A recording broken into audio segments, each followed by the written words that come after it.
Dear students, आप सबका welcome है प्राइम टॉक ऑफिशियल में। हमारी आज की वीडियो है आर के नारायण जी के बहुत ही फेमस शॉर्ट स्टोरी की कलेक्शन है, जो उसमें से एन एस्ट्रोलॉजर्स डे के बारे में। आज हम हमारी इंग्लिश बुक के चैप्टर एन एस्ट्रोलॉजर्स डे को ट्रांसलेट करेंगे और देखेंगे कि इस चैप्टर में क्या है। तो चलिए देखते हैं एन एस्ट्रोलॉजर्स। चलिए पहले हम थोड़ा इंट्रोडक्शन लेते हैं राइटर के बारे में, आर के नारायण जी के बारे में जानते हैं कि ये कौन है। R K Narayan is an Indian novelist and short story writer of an international repute. जो आर के नारायण जी हैं वो इंटरनेशनल लेवल के नॉवलिस्ट और शॉर्ट स्टोरी राइटर हैं विद राजा राव एंड मुल्कराज आनंद। अब ये जो दो लोग हैं, राजा राव और मुल्कराज आनंद, ये भी बहुत ही फेमस पर्सनैलिटीज़ हैं, नॉवलिस्ट हैं, स्टोरी राइटर हैं। अब इनके समय में ही ये भी थे, आर के नारायण जी भी, और इन इकट्ठों ने तीनों ने बहुत सारा काम किया है। A try of talented writers of Indo Anglian fiction. He is one of those Indian authors who write for both Eastern and Western public. इन्होंने ईस्टर्न और वेस्टर्न दोनों लोगों के लिए लिखा, इंडिया के। He was educated at Maharaja's College, Mysore. He had a keen sense of perception and his delineation of characters shows that he had a deep understanding of the various aspects of human nature. इनकी जो characterisation होती है, इनके जो novels में जो short stories में character रहते हैं वो बहुत रियल लगते हैं आपको। जब आप स्टडी करते हो, उनके पढ़ते हो स्टोरीज को, तो आप उन करेक्टर्स को बहुत ही अच्छे तरीके से रिलेट कर पाते हो अपने आस पड़ोस से। Most of his writings deal with day to day Indian life, both urban and rural. इनकी जो लिखित राइटिंग्स हैं, सॉरी, उन दोनों में आपको शहर और गांव दोनों के जीवन की जो बातें हैं वो मिलती हैं। And are written in a simple style, और एक सिंपल भाषा में वो लिखा रहता है। His first novel Swami and friends, ये बहुत फेमस नॉवल हुआ है, स्वामी एंड फ्रेंड्स। ये मालगुडी डेज भी एक इन्हीं का वर्क था जो बहुत फेमस वर्क था, जिसपे आज भी सोशल मीडिया पे आप बहुत सारे क्लिप्स देख सकते हैं उसके। Was published in 1935. The Bachelor of Arts published in 1937 won great praise. ये इनके कुछ novels हैं जो बहुत famous हुए। Then followed The English Teacher 1945 and The Guide 1958. His collection of short stories, An Astrologer's Day and Other Stories, contains some of his best stories. His work spring from Indian soil, but their appeal is universal. जैसे मैंने आपको beginning में बताया था कि ये N astrologers जो day है, ये इनके एक शॉर्ट स्टोरी जो बुक है उसमें से ली गई एक स्टोरी है जो हम आगे रीड करने वाले हैं। तो चलिए अब हम स्टार्ट करते हैं इस चैप्टर को। तो मैं आप सभी स्टूडेंट्स को एक रिक्वेस्ट करता हूं कि प्लीज़ आप प्राइम टॉक ऑफिशियल पे अगर फर्स्ट टाइम आए हैं तो इसे सब्सक्राइब कर दीजिए, बेल आइकन को दबा दीजिए ताकि आपको आने वाली सभी वीडियोस आसानी से मिल जाएं। ठीक है जी, तो आगे चलते हैं। पंक्चुअली एट मिड डे, बड़ी सावधानी से, पंक्चुअली जैसे वो रोजाना करता है, पूरे अच्छे तरीके से दोपहर में, ही ओपनड हिज बैग, उसने अपना बैग खोला। ही, अब ही यहाँ कौन है? ही यहाँ पे है astrologer. As you can see in pic के एक एस्ट्रोलॉजर है जो लोगों को उनका भविष्य बताते हैं। ठीक है, एस्ट्रोलॉजर है, वो दोपहर के समय में अपना थैला खोलता है, बैग खोलता है, and spread out his professional to equipments, और वो अपने जो दो उसके इक्विपमेंट्स हैं, ऐसा जो सामान है जिसके साथ वो अपना दिन निकालता है, जिसके साथ वो अपनी उसका जो कित्ता है, प्रोफेशन है, वो चलाता है, वो बाहर निकालता है। और वो दो चीज़ें क्या क्या हैं आगे हम देखेंगे। Which consisted of a dozen cowrie shells. Cowrie shells क्या होते हैं अभी आप ये पिक्चर में देखिए, आपको आसानी से समझ में आ जाएगा। ठीक है, a square piece of cloth, अब काउरी शेल निकालता है और एक कपड़े का एक पीस निकालता है। With obscure mistake charts on it, और इसके ऊपर कुछ अजीब से चार्ट्स बने हुए हैं। आपने शायद कुछ एस्ट्रोलॉजर्स के पास ऐसा कपड़ा देखा होगा। I try to show you in the picture. इस तरह का कपड़ा जो था वो उसने खोला, और अ नोटबुक, और एक notebook, and a bundle of palmyra writing. Palmyra मतलब पाम, हथेली जो हमारी होती है ना, इस और ताड़ पत्र भी इसे कहते हैं। पामायरा राइटिंग वैसे ताड़ पत्र भी कहा जाता है, कि वो निकाले उसने। His forehead was resplendent. Resplendent means होता है चमकना। उसका जो आगे का हिस्सा था ये माथा का, ये चमक रहा था। With sacred ash and vermilion. Sacred ash मतलब राख के साथ, और सिंदूर, वर्मिलियन मतलब सिंदूर। आप देखते होंगे कि जो एस्ट्रोलॉजर्स होते हैं वो अपने मतलब इस प्रकार से कुछ राख वगैरह लगा करके रखते हैं, फिर पीछे सिंदूर टाइप कुछ है ना, इस पर उसी के बीच में टीका लगा रहता है। मतलब वो अपना पहरावा कुछ इस तरह का बनाते हैं ताकि लोग उनकी तरफ अट्रैक्ट हो सकें, और वो अपने लुक्स ऐसे बनाते हैं कि लोगों को लगे यस कि ये वाकई एस्ट्रोलॉजर है। And his eyes sparkled with a sharp abnormal gleam which was really an outcome of a continual searching look for customer। और उसकी आंखों में जो चमक थी उससे साफ झलक रहा था कि वो कस्टमर्स को देख रहा है कि कब आने वाले हैं। But which his simple clients took to be a prophetic light and felt comforted। और उसका जो ये पूरा हुलिया था जो उसने अपने आप को बना रखा था ना, उसे देखकर लोग उसकी तरफ अट्रैक्ट होते थे, और लोगों को ऐसे लगता था कि हाँ वाकई प्रोफेटिक मतलब जैसे भगवान का रूप, कि हाँ ये वाकई हमारी परेशानियों को दूर कर देगा, ये हमारी समस्याओं का समाधान हमें देगा, है ना। इस तरह से वो उसका लगता था। जो वो पहरावा उसका था, कपड़े पहनने का तरीका, जो अपने आप को उसने इस तरीके से बना रखा था। The power of his eyes was considerably enhanced by their position placed as they were between the painted forehead and dark whiskers which streamed down his cheeks। और अब उसकी जो आंखें थी ना, वो बड़ी खास पोजीशन में आ गई थी, बिकॉज उसने जो अपने माथे पे वो लगा रखी थी राख और सिंदूर, और फिर उसने अपने गालों पर भी कुछ ऐसा लगा रखा था, पेंट वगैरह सा कर रखा था, है ना। Even half wit's eyes would sparkle in such a setting. अब राइटर कहते हैं कि जिस तरह की वेशभूषा उसने अपनी बना रखी थी ना, उस तरीके की वेशभूषा में अगर आप किसी हाफ विट्स आइज मतलब होता है कोई करप्ट आदमी जो मतलब दिल का अच्छा ना हो, साफ ना हो, है ना। कि अगर आप किसी बुरे इंसान को भी इस तरह की वेशभूषा में बिठा देंगे तो वो भी आपको ज्ञानी ही लगेगा। मतलब इस तरह का उसने सेटअप अपना बना रखा था। To crown the effect he wound a saffron coloured turban around his head. और फिर उसने अपने सर के ऊपर भी एक सैफरन बाबा कलर का जो एक कपड़ा था, पगड़ी थी, वो बांध रखी थी। This colour scheme never failed. और ये एक ऐसी कलर स्कीम है, राइटर यहाँ पे थोड़ा वो तंज भी कसता है ऐसे लोगों के ऊपर, कि जो कभी फेल नहीं होती। मतलब लोगों की श्रद्धा के साथ इससे लोगों आसानी से खेला जा सकता है। This colour scheme never failed.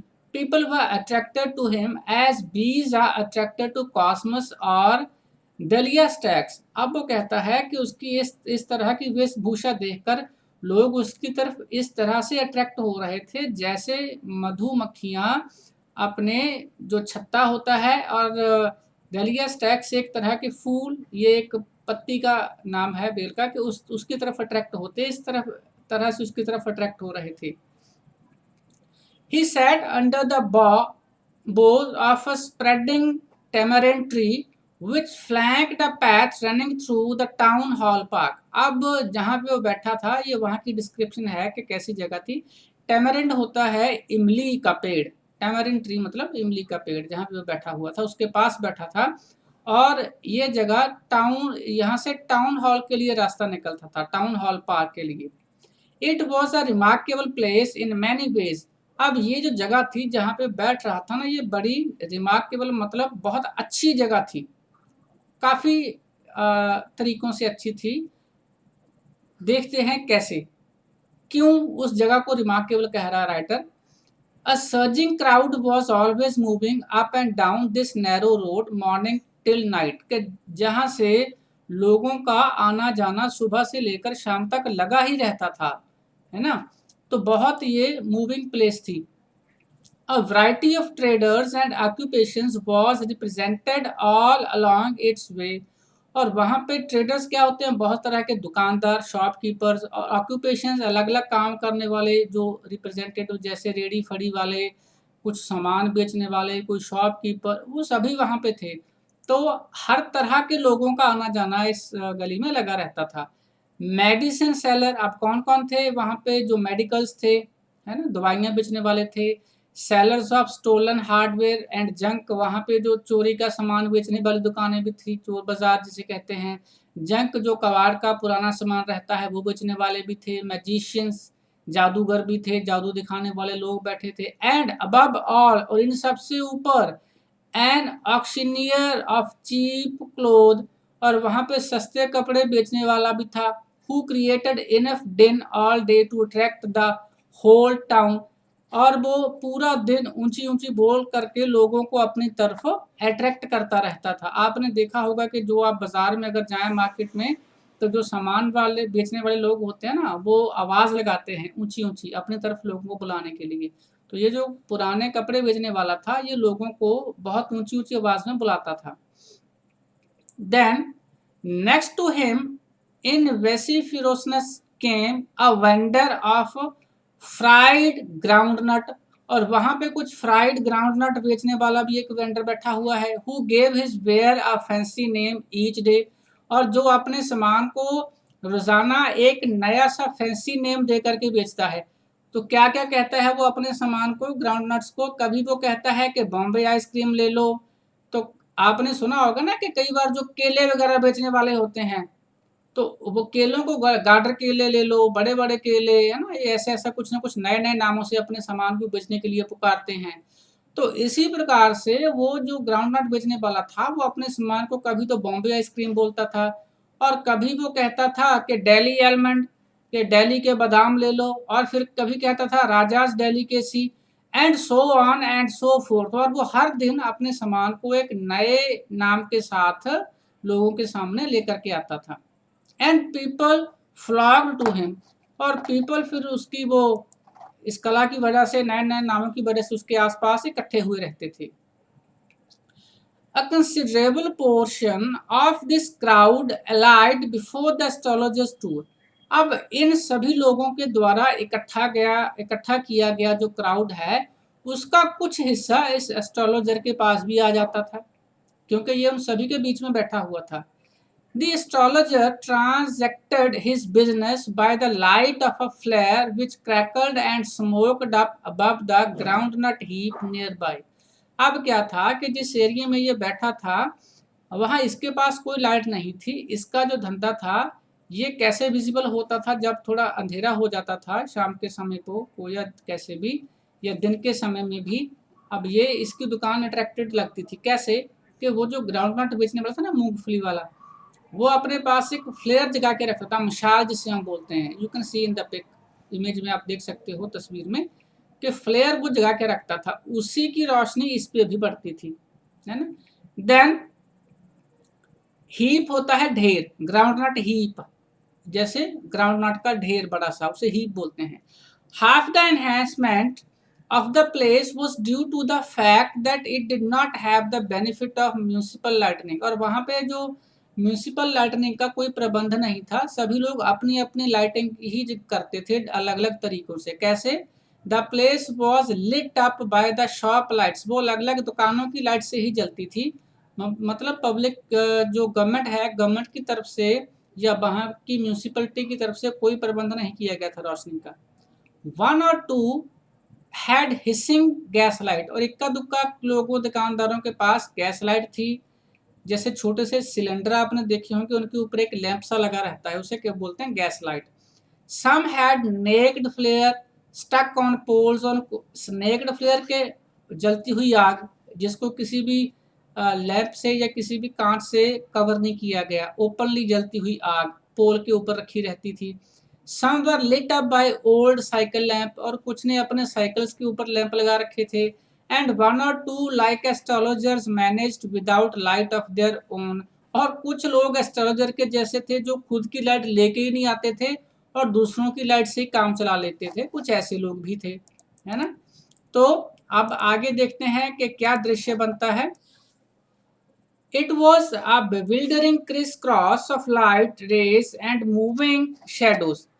अब राइटर कहते हैं कि ये जो दृश्य था वहां का, ये लाइट्स कुछ इधर से आ रही हैं, कुछ उधर से आ रही हैं, है ना। इस प्रकार से लाइट्स का कुछ रोशनी का इंतजाम हो रखा था क्योंकि सभी ने लाइट्स लगा रखी थी। Then this suited the astrologer very well, और ये उस एस्ट्रोलॉजर को बहुत सूट कर रहा था। फॉर द सिंपल रीजन, सिर्फ एक ही रीजन से, that he had not in the least intended to be an astrologer when he began life, कि जब उसने अपना ये काम शुरू किया था ना, तब उसे कुछ भी पता नहीं था कि एस्ट्रोलॉजर्स क्या होते हैं। And he knew no more of what was going to happen to himself next minute, और उसे ये भी नहीं पता था कि उसके खुद के साथ अगले मिनट क्या होने वाला है, लेकिन फिर भी वो दूसरों को उनका भविष्य बता रहा था। Then he was as much a stranger to the stars as were his innocent customer, और जितना कि उसको ये एस्ट्रोलॉजी ज्योतिष के बारे में जितना सा उसको पता था, उतना ही उसके कस्टमर्स को उसके बारे में पता था। मतलब कि उसको ज्योतिष के बारे में, ये जो तारा विज्ञान रहता है, जैसे ये बताते हैं ना कि आपके इस ग्रह में ये शनि है, ये शुक्र बैठा हुआ है, ये अब ऐसा होगा वैसा, उसको कुछ भी नहीं पता था, कुछ भी नहीं पता था उसको एस्ट्रोलॉजी के बारे में। और सेम वे उसके पास आने वाले लोगों को उसके बारे में नहीं पता था कि क्या इसको कुछ आता भी है या नहीं है। तो सेम था। इनोसेंट होता है मासूम।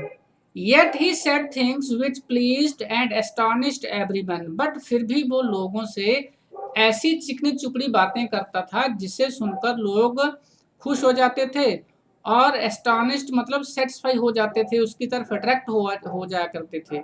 Then that was more a matter of study, और उसके लिए वो सिर्फ एक स्टडी मतलब उन लोगों को स्टडी करने का ही उसका एक तरीका ऐसा था, उसके पास ढंग था कि वो लोगों को पढ़ लेता था कि उनके मन में मतलब सिंपली कि अंदाजा लगाना, गैस लगा लेना, है ना। वो चालाक था बहुत ज्यादा। तो राइटर कहते हैं कि ये जो एस्ट्रोलॉजर था ये बहुत ज्यादा क्लेवर था, तो लोगों से ऐसी ऐसी बातें करता था जिसे सुन के उन्हें अच्छा लगता था। तो हम इसे फिर से रीड करते हैं कि that was more a matter of study practice and schedule. Schedule होता है कि बहुत क्लेवर, लोगों को समझ लेने वाला। Guess work all the same it was a much an honest man's labour as any other. कि अब वो क्या करता था, उसे आता जाता तो कुछ था नहीं, ना ही उसे कुछ पता था, बस वो क्या करता था कि लोगों से ऐसी बातें करता था जो उन्हें अट्रैक्ट करती थी। जैसे किसी को बोल दिया कि भाई यार तुम तो बहुत अच्छे हो, तुम सभी का भला करते हो, लेकिन तुम्हारा भला कोई नहीं करता, तुम जिंदगी में बस ये मरते मरते बचे, बहुत बड़ा भयानक हादसा होने वाला था तुम्हारे साथ लेकिन तुम बच गए, है ना।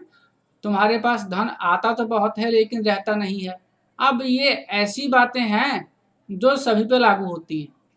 अब तुम सभी का भला चाहते हो, तुम सभी का भला करते हो, लेकिन तुम्हारा कोई नहीं करता। तो ऐसी बातें जो सभी के ऊपर लागू हो जाती हैं वो किया करता था।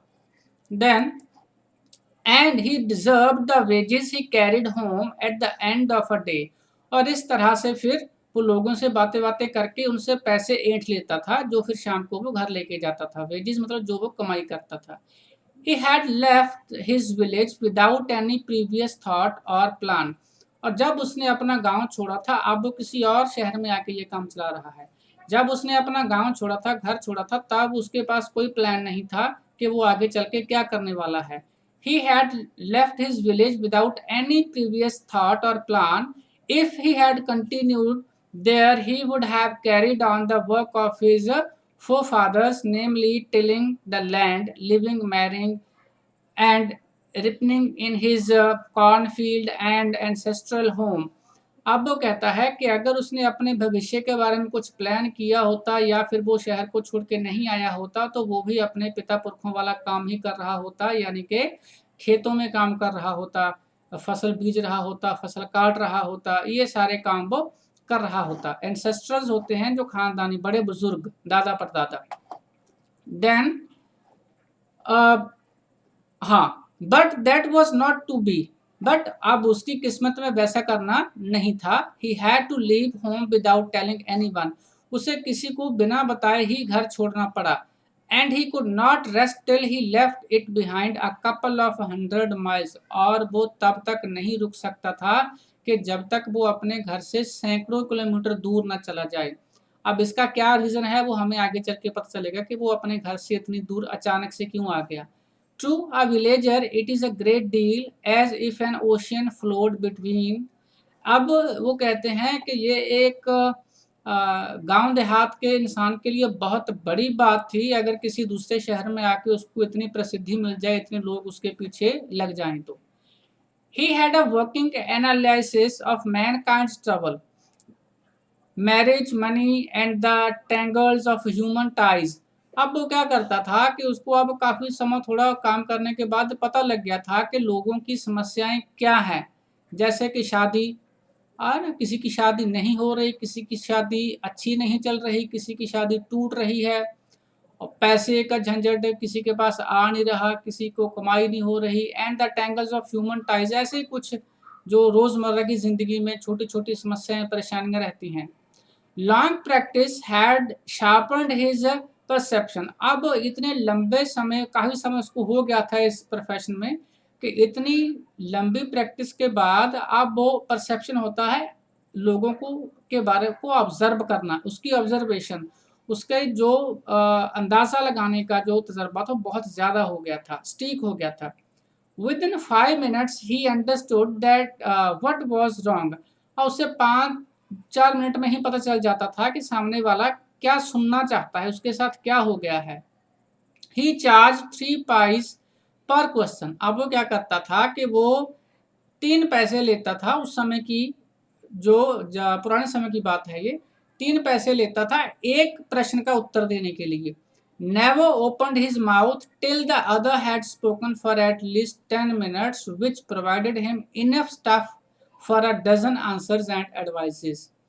अब वो क्या करता था कि जब कोई उसके पास आता था अपना हाथ दिखाने या भविष्य पूछने, तो वो कम से कम 10 मिनट तक तो अपना मुंह खोलता ही नहीं था, बोलता ही नहीं था, सामने वाले को ही सुनता रहता था। अब उससे होता क्या था कि 8-10 मिनट में सामने वाला खुद ब खुद उसे इतना कुछ बता देता था कि जो उन्हीं बातों को वो घुमा फिरा के उसको बता देता था फिर, है ना? वो सामने वाला अपने घर की पूरी व्यथा, अपनी ज़िंदगी की पूरी जो समस्याएँ, परेशानियाँ खुद ही बता देता था, और वो फिर उसी की बातों में से ही कुछ न कुछ ढूँढ के उसका मनचाहा उसे बता देता था। उसके पास बहुत सारा स्टफ़, बहुत सारी बातें हो जाती थी उसे बताने के लिए। मतलब इतना वो चालाक था। When he told the person before him, gazing at his palm, in many ways you are not getting the fullest results for your efforts. अब वो क्या करता था कि उनसे पैसा लेने के बाद सबसे पहली बात जो उनकी हथेली के ऊपर देखते हुए बोलता था कि भाई तुम मेहनत तो बहुत करते हो, तुम बहुत एफर्ट करते हो, लेकिन तुम्हें तुम्हारी मेहनत का मूल्य नहीं मिलता। अब ये तो सभी पे लागू होती है बात, कौन खुश रह होता है? सभी को ऐसा लगता है कि जितनी मेहनत मैं कर रहा हूँ मुझे उतना मिल नहीं रहा। तो ये कॉमन बात तो सभी को बोल देता था। 9 out of 10 were disposed to agree with him. अब 10 में से 9 लोग सहमत हो जाते थे। और ही क्वेश्चन, और वो पूछता, is there any woman in your family, maybe even a distant relative, who is not well disposed towards you. अब वो कहता था कि क्या तुम्हारी फैमिली में कोई औरत है, भले ही वो दूर के रिश्तेदार हो, जो तुमसे खुश नहीं है। और he gave an analysis of character, most of your troubles are due to your nature। अब वो फिर कहता कि तुम्हारे जो ज़्यादातर दुख हैं, जो परेशानियां हैं, वो तुम्हारे स्वभाव के कारण हैं। How can you be otherwise with Saturn where he is? अब वो एस्ट्रोलॉजर उसका हाथ देखते हुए कहता है कि अरे तुम शनि के साथ कैसे हो सकते हो, कहाँ गया कहाँ गया। You have an impetuous nature and a rough exterior. अब वो अक्सर लोगों को कहता था कि तुम्हारा जो स्वभाव है ना वो बड़े गुस्से वाला है। This endeared him to their hearts immediately. अब ऐसी जो चिकनी चुपड़ी बातें वो करता था, उसके पास कुछ कॉमन सेंटेंस रहते थे जो वो सभी को बोलता था और उसकी बातों को सुन के वो सभी को अच्छी लगती थी, सभी को ऐसे लगता था कि जैसे हाँ ये उन्हीं की बात कर रहा हो। तो अब आगे देखते हैं। For even the mildest of us loves to think that he has a forbidding exterior. भले ही कोई भी कैसा भी हो, सभी को फिर उसकी बातों में यकीन हो जाता था कि शायद हाँ कभी मैंने गुस्सा किया हो या कुछ इस तरह से। The nut vendor blew out of his flare and rose to go home. अब काफ़ी शाम का समय हो चुका है। जो नट वेंडर है, जो वहाँ पे दूसरा सामान बेचने वाला है, वो वहाँ से उठने लगता है और उसने जो मशाल अपनी रखी हुई है, जलाई है रोशनी के लिए, वो उठाने लगता है। This was a signal for the astrologers to bundle up too. अब जब उसका वहाँ से उठना एस्ट्रोलॉजर के लिए भी इशारा था कि अब तुम भी उठ जाओ, अंधेरा हो चुका है। Since it left him in darkness except for a little shaft of green light which strayed in from somewhere and touched the ground before him.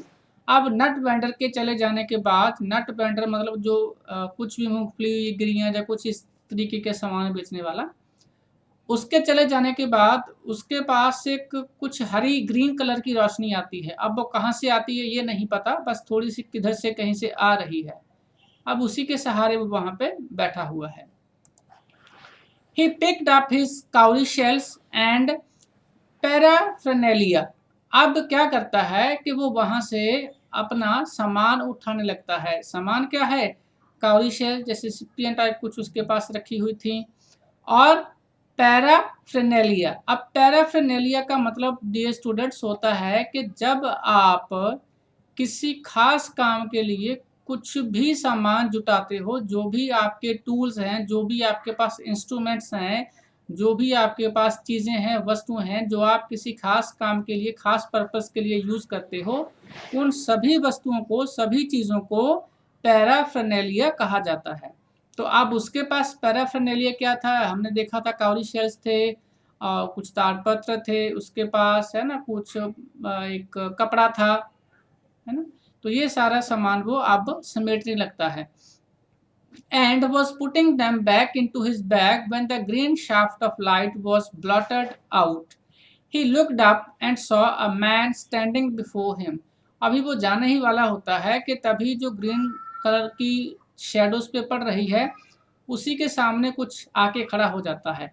जब वो देखता है तो वहाँ पे एक आदमी खड़ा होता है। He sensed a possible client and said, उसे लगता है कि शायद कोई और कस्टमर उसके पास आ गया है और वो उसे कहता है, यू लुक सो केयरवॉर्न। केयरवॉर्न का मतलब होता है टायर्ड या घबराया हुआ। वो उसे कहता है कि अरे तुम तो बड़े थके हुए घबराए हो लग रहे हो। It will do you good to sit down for a while and chat with me. तुम्हारे लिए ये बहुत अच्छा होगा अगर तुम मेरे पास कुछ समय के लिए बैठो और हम कुछ बातें करें, तो अच्छा होगा तुम्हारे लिए। Then the other man grumble some reply vaguely. और फिर जो दूसरा आदमी था जो वहाँ पे खड़ा था, उसने मतलब कुछ गुस्से भरे लहजे में, बिना कुछ सोचे समझे, ग्रम्बल्ड मतलब थोड़ा इरिटेटेड, गुस्से में, एंड वेगली मतलब विदाउट थिंकिंग, बिना कुछ सोचे समझे क्या बोला, जो भी उत्तर दिया उसने। The astrologer pressed his invitation whereupon the other thrust his palm under his nose saying। अब जब एस्ट्रोलॉजर था, क्योंकि उसका तो काम ही लोगों को फंसाना था, तो उसने कुछ दो चार बातें और की, तो उस जो अजनबी था, स्ट्रेंजर था, उसको एग्री कर लिए कि उसके पास बैठे कुछ बात करे। तो वो क्या करता है, इस तरीके से हाथ रखता है अपनी नोज के नीचे और पाम इस तरह से कुछ करता है, खुजाता है या कुछ ना, और वो बोलता है। फिर क्या कहता है देखते हैं। You call your self an astrologer. क्या तुम अपने आप को ज्योतिषी कहलाते हो? The astrologer felt challenged and said. अब एस्ट्रोलॉजर को लगा कि जैसे ये मुझे चैलेंज कर रहा है, और उसने कहा, tilting the other's palm towards the green shaft of light, yours is nature, oh stop that. अब क्या है कि जैसे उसकी हैबिट थी, हर एक के साथ वो वैसे ही करता था, सभी को जैसे एक ही बात बोलता था कि भाई तुम्हारा नेचर ऐसा है, तुम गुस्से वाले हो, तुम सभी का भला करते हो, तुम्हारा कोई नहीं करता। अब उसकी हथेली ऐसे पकड़ता है जैसे उसको घुमा के उससे कुछ ये शब्द जो उसके रटे रटाए हैं बोलने लगता है। तो स्ट्रेंजर क्या कहता है उसे, ओ स्टॉप दैट, अरे बंद करो ये सब। The other said tell me something worthwhile, मुझे कुछ अच्छा बताओ, कुछ यूजफुल बताओ। ये सारी बातें मैंने अक्सर सुन रखी हैं। अब माय डियर स्टूडेंट्स, यहाँ पे एक शब्द आता है, वर्ड आता है अदर। अदर कौन है? दूसरा पर्सन है। आगे चल कर के आप पढ़ेंगे, लेकिन मैं आपको पहले से बता देता हूँ, ये जो अदर है, ये इस पर्सन का नाम गुरु नायक है, गुरु नायक। तो अब हम जब आगे अदर आएगा तो उसे गुरु नायक से संबोधन करेंगे, तो आप ध्यान रखना। तो दो करेक्टर अब इसमें इन्वॉल्व हो गए actively, astrologer and Guru Nayak, other person. अब गुरु नायक उसे कहता है कि यार कुछ अच्छा बताओ, ये सारी बातें नहीं। आर फ्रेंड फेल्ट टेक्ड, अब एस्ट्रोलॉजर उसे कहता है कि अरे तुम तो गुस्सा हो गए। टेक्ट मतलब होता है यहाँ पे, उसका मतलब है अनॉय है, गुस्सा हो जाना, इरिटेट हो जाना, कि अरे तुम तो गुस्सा करने लगे। I charge only 3 pies per question and what you get ought to be good enough for your money. अब फिर एस्ट्रोलॉजर को लगता है कि अब ग्राहक उसकी बातों में आने लगा है, तो वो उसे कहता है कि मैं 3 पाई लेता हूँ किसी को कुछ एक प्रश्न बता क्या उत्तर देने के। अगर तुम मुझे ये 3 पाई दोगे एक प्रश्न के, तो उसके उत्तर में जो तुम्हें मैं बताऊंगा वो तुम्हारे लिए बहुत बेनिफिशियल होगा, फायदेमंद होगा, तुम वाकई उससे संतुष्ट हो जाओगे। At this the other withdrew his arm, और इतना सुन के उसने अपनी बाजू पीछे खींच ली, जो कि एस्ट्रोलॉजर के हाथ में थी ना उसकी हथेली, तो उसने हथेली को पीछे खींच लिया। टुक आउट एन आना, ठीक है, and flung it out to him, saying, I have some questions to ask. If I too you are bluffing, you must return that Anna to me with interest. अब वो क्या करता है कि उसे अब 22 के ऊपर की अमाउंट है आना करेंसी। अब वो क्या करता है कि ये लो एक आना मैं तुम्हें दे रहा हूँ, मेरे पास कुछ क्वेश्चन है एक से ज़्यादा पूछने के लिए, अगर तो तुमने मेरे सही आंसर दिए सभी सवालों के तो ये एक आना तुम्हारा, अदरवाइज मैं तुम्हें मुझे ये एक आने के साथ ब्याज के साथ इंटरेस्ट के साथ मुझे वापस देना होगा। ठीक है, तो ये बातचीत दोनों के बीच में होती है। If you find my answer satisfactory will you give me 5 rupees. अब एस्ट्रोलॉजर और आगे से बोलता है, वो कहता है अच्छा ऐसा करो, मैं तुम्हें आंसर दूंगा, अगर मैंने तुम्हें सेटिस्फैक्ट्री आंसर दिए, तुम मेरे आंसर से खुश हुए, तो क्या तुम मुझे 5 रुपए दोगे। अब आना से तो बहुत ऊपर की अमाउंट है ये, 16 आने का 1 रुपया होता है, 8 आने 50 पैसे और 4 आने 25 पैसा। ठीक है, तो अब उसने एक आना दिया था, मतलब 1 रुपए का 16वां हिस्सा, 16th पार्ट ऑफ ₹1। अब 5 रुपये मांग रहा था, तो आप अंदाजा लगा लो कितने हो गए। नो नहीं दूंगा। और विल यू गिव मी 8 आना, अच्छा चलो ठीक है ऐसा करो 8 आना दे देना। अब देखो एस्ट्रोलॉजर 5 रुपए से सीधा 8 आने पे आ गया, 1 रुपए से भी आधे पे आ गया 8 आना पे। All right, provided you give me twice as much if you are wrong. अब वो कहता ठीक है 8 आने ले लो, लेकिन अगर तुमने कोई गलत आंसर दिया तो मैं तुमसे उसका डबल वापस लूंगा। Said the stranger. This pact was accepted after a little further argument. Pact होता है एग्रीमेंट, तो अब उनके दोनों के बीच में ये डील फाइनल होगी कि चलो ठीक है, अगर आंसर सेटिस्फैक्टरी ना हुए तो मैं तुम्हें डबल वापस दूंगा। The astrologer sent up a prayer to heaven as the other lit a cheroot. अब इसे शेरिट भी बोलते हैं, चैरुट भी बोलते हैं। ये होता है सिगार, सिगरेट से थोड़ा बड़े साइज का, मे बी आपने कुछ मूवीज में, पुराने मूवीज में देखा होगा जलाते हुए। The astrologer caught a glimpse of his face by the match light. अब तभी क्या हुआ, इतना बोल करके वो जो स्ट्रेंजर था उसने वो सिगार जलाने के लिए माचिस जलाई, है ना। तो अब माचिस से जो थोड़ी सी रोशनी उसके चेहरे पे पड़ी, तो उसी रोशनी में क्या हुआ, एस्ट्रोलॉजर ने उसका चेहरा देख लिया उस स्ट्रेंजर का। और जब उसने चेहरा देखा, there was a pause as cars hooted on the road, Jutka drivers swore at their horses, and the babble of the crowd agitated the semi-darkness of the park. अब उसी समय वहाँ का जो आस पड़ोस का दृश्य था ये भी यहाँ पे बताया जा रहा है। क्या होने लगा, क्योंकि रात का समय हो गया था। There was a pause as cars hooted on the road, कि वहाँ पे जो कारें रुकती है ना, कार के रुकने की जो लास्ट अंत में जो आवाज़ आती है हूटेड, के कारों के रुकने की आवाज़ आने लगी, jutka drivers swore at their horses। Jutka होता है, जुटका ड्राइवर कौन होते हैं कि जो ड्राइवर घोड़ा गाड़ी वगैरह चलाते हैं, रिक्शा चलाते हैं, उनको जुटका ड्राइवर बोला जाता है कि वो भी अपने घोड़ों को बांधने लगे थे। And the babble of the crowd agitated. Babble मतलब मर्मरिंग, लोगों के जो बतियाने की, लोगों की बातों का जो शोर है वो भी थोड़ा कम होने लगा था, क्योंकि लोग कम होने लगे थे। At the semi darkness of the park, अब वहां पे पार्क में थोड़ा सा अंधेरा होने लगा, semi darkness. The other sat down. Other यहाँ पे कौन है? अदर वही है जो आपको मैंने नाम बताया था, अगर आपको याद है तो क्या नाम बताया था मैंने? गुरु नायक। ठीक है, तो गुरु नायक नीचे बैठ जाता है। सिट की सेकंड फॉर्म है सैट। सकिंग हिज शेरुट, वो अपना जो सिगार है वो पी रहा है।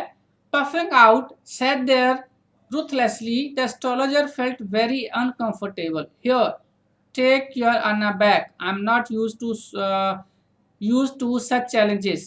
It is late for me today. अब क्योंकि उसने उसका चेहरा देख लिया है, तो उसका चेहरा देखने के बाद एस्ट्रोलॉजर घबरा जाता है। क्यों? ये हम आगे पढ़ेंगे, आपको पता चलेगा कि ऐसा क्या था उसके चेहरे में जब वो इतना घबरा गया। अब उसने क्या कहा कि ये लो अपना एक आना वापस, मैं ऐसे चैलेंज में विश्वास नहीं करता, और वैसे भी मुझे आज अंधेरा हो रहा है, मैं लेट हो रहा हूँ घर जाने के लिए। He made preparations to bundle up, अब वो अपना सामान उठाने लगा। The other had his wrist and said, और दूसरे आदमी ने उसकी कलाई पकड़ ली, बाजू को पकड़ लिया और कहा, you can't get out of it now, अब तुम ये डील ठुकरा नहीं सकते, अब तुम भाग के नहीं जा सकते, तूने मेरे से शर्त लगाई है, 8 आना लिया है, अगर सही आंसर नहीं दोगे तो मैं तुमसे डबल पैसे वापस लूंगा। You dragged me in a while I was passing, और वो उसे कहता है कि मैं तो तुम्हारे सामने से निकल रहा था, तुमने ही मुझे जबरदस्ती रोका था कि मेरे से बातें करो, मेरे से कुछ पूछो, आप ऐसे कैसे भाग सकते हो? The astrologer शिवर्ड in his grip, astrologer थोड़ा कांपने लगा, घबराने लगा उसके ग्रिप में। ग्रिप मतलब क्योंकि उसकी बाजू उसके हाथ में थी। And his voice shook and became फेंट, और उसकी आवाज में भी थोड़ी कंपन होने लगी, घबराने लगा वो। शेक की सेकंड फॉर्म है शूक। ठीक है, देन और उसकी आवाज जो है तो वो भी फेंट होने लगी, मतलब घबराहट महसूस होने लगी उसकी आवाज में। लीव मी टुडे, आज के लिए मुझे छोड़ दो। I speak to you tomorrow, मैं तुमसे कल बात करूंगा। The other thrust his palm in his face and said, और दूसरे आदमी ने उसकी हाथ के सामने ऐसे अपनी पाम कर दी कि देखो देखो ऐसे और मुझे बताओ। चैलेंज इज चैलेंज, वो कहता है कि चैलेंज तो भाई चैलेंज ही है, गो ऑन, अभी मुझे बताओ, ये देखो मेरा हाथ देखो, बताओ मुझे। The astrologer proceeded with his throat drying up. There is a woman. अब क्या हुआ कि एस्ट्रोलॉजर ने थोड़ा अपना गला साफ किया और वो कहने लगा, देयर इज अ वोमैन। अब ये क्या था? ये भी उसका पहले वाला डायलॉग था, वो हर किसी को बोलता था कि क्या कोई ऐसी औरत है तुम्हारे आस पड़ोस में, रिश्तेदारी में, नोन अननोन है ना।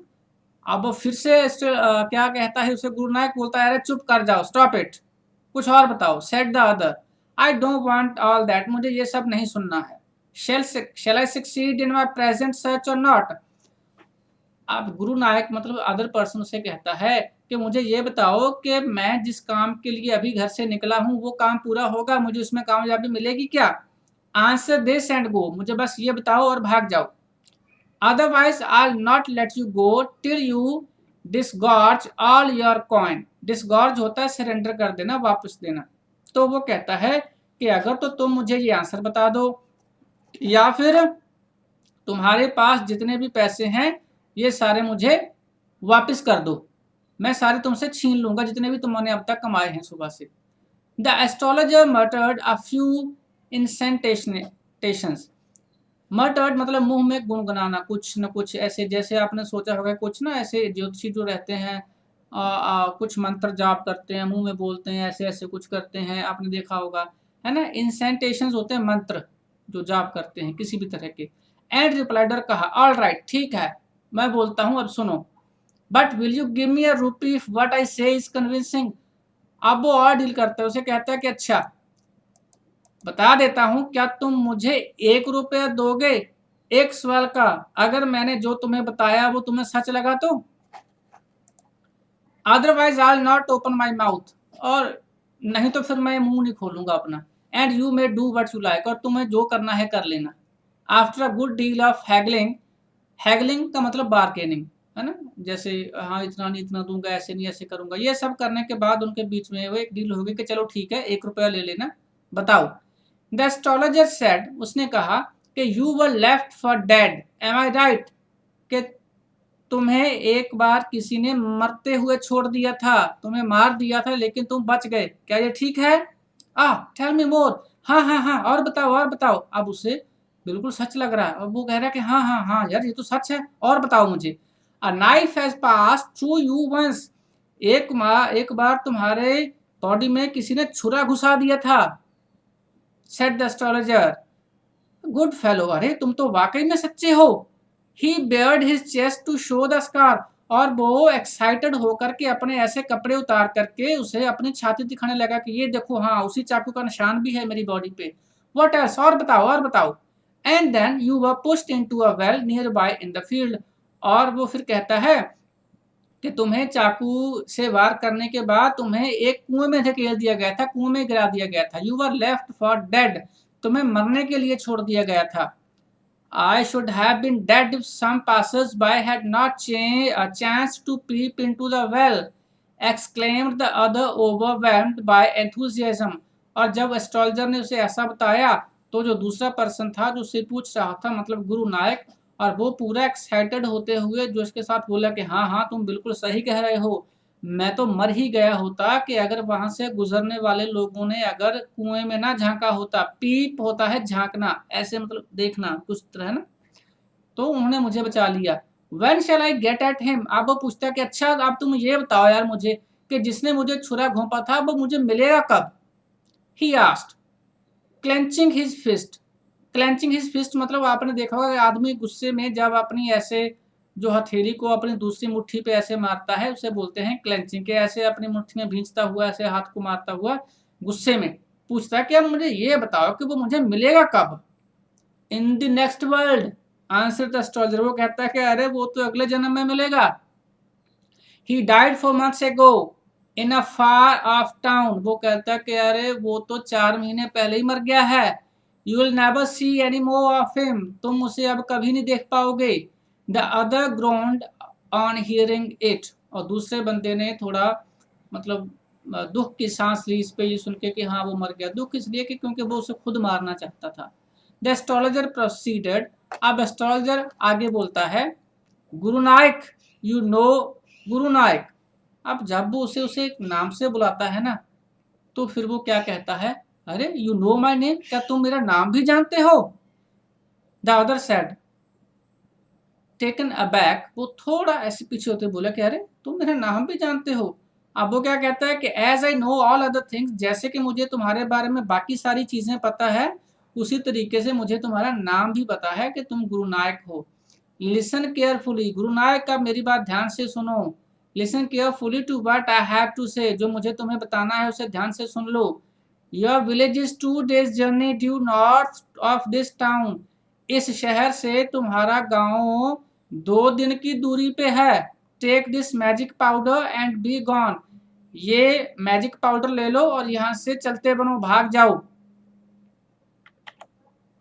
I see once again a great danger to your life if you go anywhere away from home, अब उसे डराता हुआ कहता है कि अरे ऐसा करो, ये मैं तुम्हें एक राख देता हूँ, पवित्र राख है, इसे अपने माथे पे लगाओ और यहाँ से भाग जाओ।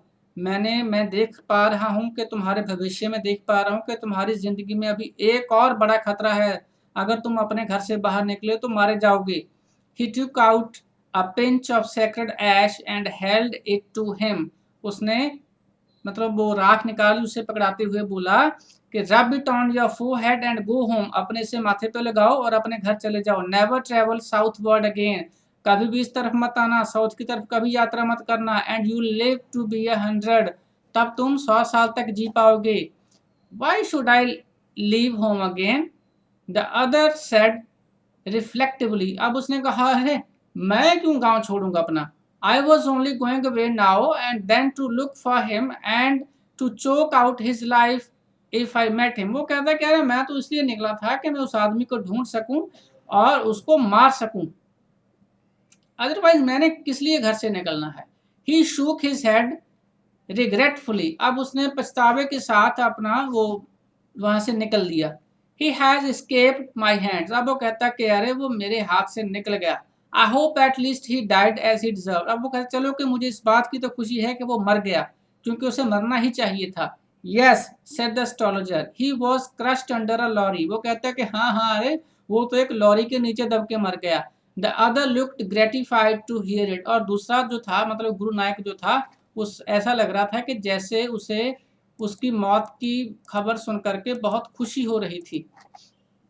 The place was deserted by the time the astrologer picked up his articles and put them into his bag. अब पहले हमने जैसे पढ़ा था ना कि उसके पास कुछ सामान था जो वो साथ में रखता था, तो आर्टिकल्स का मतलब यहाँ पे वही सामान के साथ ही है उसका। तो वो उसने सारा सामान वान अपना पैक किया और वहां से निकलने लगा। The green shaft was also gone, अब वो जो ग्रीन थोड़ी सी रोशनी उसके ऊपर पड़ रही थी वो भी वहां से खत्म हो चुकी थी। Living the place in darkness and silence, अब वो मतलब पूरा अंधेरा और बिना किसी शोर शराबे के वहां से निकल रहा था। The stranger had gone off into the night, और वो जो स्ट्रेंजर था जो गुरु नायक था वो भी अंधेरे में कहीं चला गया था। After giving the astrologer a handful of coin, और वो जाते जाते इतना प्रभावित हो गया था एस्ट्रोलॉजर से क्योंकि उसे लगा था कि इसने सारी बातें सच सच बताई हैं, तो वो उसे काफी सारे सिक्के कॉइन्स उसे दे गया था। Then it was nearly midnight when the astrologer reached home, और ये लगभग आधी रात का समय था जब एस्ट्रोलॉजर अपने घर पहुंचा। हिज वाइफ वॉज वेटिंग, और उसकी जो पत्नी थी वो उसका इंतजार कर रही थी for him at the door and demanded an explanation, और वो वेट कर रही थी और उससे पूछ रही थी, उसे डिमांडेड एक्सप्लेनेशन के उसने उससे पूछा कि हमें कारण बताओ कि तुम इतने लेट कैसे हो गए, आज इतनी देर से क्यों आई। He flung the coins at her and said, उसने वो अपने जो कॉइन थे काफी सारे उसके हाथ के ऊपर रख दिए और कहा count them, one man gave all that, वो कहला इसे गिनो, इतने सारे पैसे एक ही बंदे ने दिए हैं ये सारे मुझे, है ना।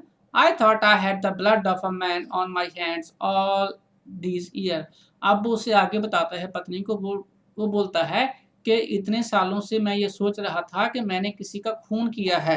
That was the reason why I ran away from home, अब यही कारण था कि मैं अपने घर से भाग आया था। सेटल्ड हियर, यहाँ पे सेट हो गया था। एंड मैरिड यू, और तुमसे शादी भी की। ही इज अलाइव, और वो मुझे आज पता चला वो जिंदा है।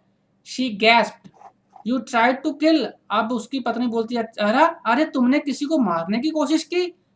यस इन आवर विलेज, हाँ हमारे गांव में। When I was a silly youngster, जब मैं जवान हुआ करता था मुझे इतनी समझ नहीं थी अच्छे बुरे की।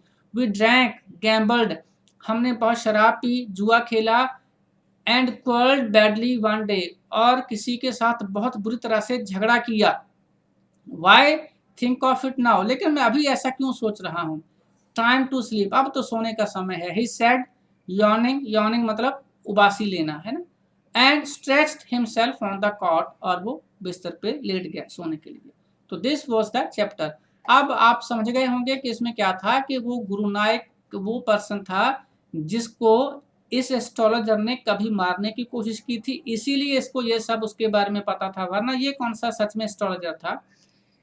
अब क्योंकि इसने हल्की सी रोशनी में जब वो सिगार जला रहा था तो उसके बारे में जान लिया था कि वो कौन है, तो इसी वजह से इसने उसको वो सारा उसके बारे में बता दिया था कि भाई तुम कौन हो, तुम्हारे साथ ऐसा ऐसा हुआ था। और उसको फिर बातों बातों में ये भी कह दिया, ये भी बोल दिया कि तुम्हारी ज़िंदगी में अभी और ख़तरा है, अपने गांव भाग जाओ, वापस मत आना।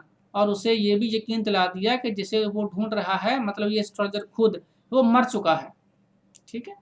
This was a very interesting story written by R.K. Narayan and Astrologer's Day. Thank you. Thanks for watching. Please subscribe Prime Talk Official and also follow Facebook page Prime Talk.